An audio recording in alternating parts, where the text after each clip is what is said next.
Сәлем достар, тарының пайдасы. Мені жоғалтылмас үшін лайк басып, каналыма тіркеліп, жаңа видеоларымды көру үшін қоңырауша белгісін басып қойыңыз. Тарының тағам ретіндегі құнары мен жұғымдылығы, денсаулыққа пайдасы ғылымда әлде қашан дәлелденген. Адам ағзасына тоқтықты дарытумен бірге емдік қасиетімен де қадірлі.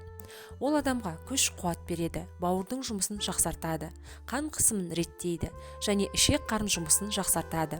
Ғалымдар басқа да емдік қасиетімен бірге адам ағзасындағы улы заттарды жоюға да септігі бар дегенді айтады. Тары адам ағзасына керекті дәрумендердің қайнар көзі. Онда ақуыз жеткілікті. Аллергияға әсер етер глютен жоқ. Б тобындағы дәрумендерге бауыр қажетті холинге бай.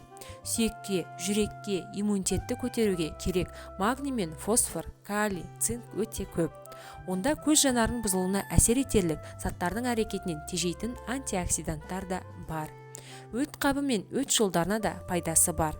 Тары ботқа мен оның сорпасы ағзадағы артық холестерин мен токсиндерді, дәрілердің қанда үйіп қалған қалдықтарын сыртқа шығаруда үлкен көмегі бар. Сонымен қатар бауырға да өте пайдалы. Тары ботқасы ағзаны қуаттандырып, артық тұзды сыртқа шығарады. Ескерту: тарыны шамадан көп жеуге де болмайды.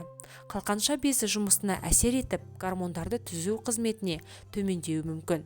Сондай-ақ ағзасындағы йод тапшылығы бар жандар тұтынбаған абзал. Тары ботқасы сау адам ағзасындағы зат алмасу процесіне кері әсер тигізбейді. Тек ғалымдар тарыны күндізгі нәрдің көзі ретінде тұтынбауға кеңес береді.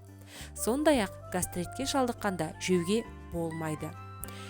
Қазақша каналдың дамуына үлес қосып, лайк басып, комментарий жазып, видеоның соңына дейін қарап, жақындарыңызбен бөлісе отырыңыздар. Назарларыңызға үлкен рахмет.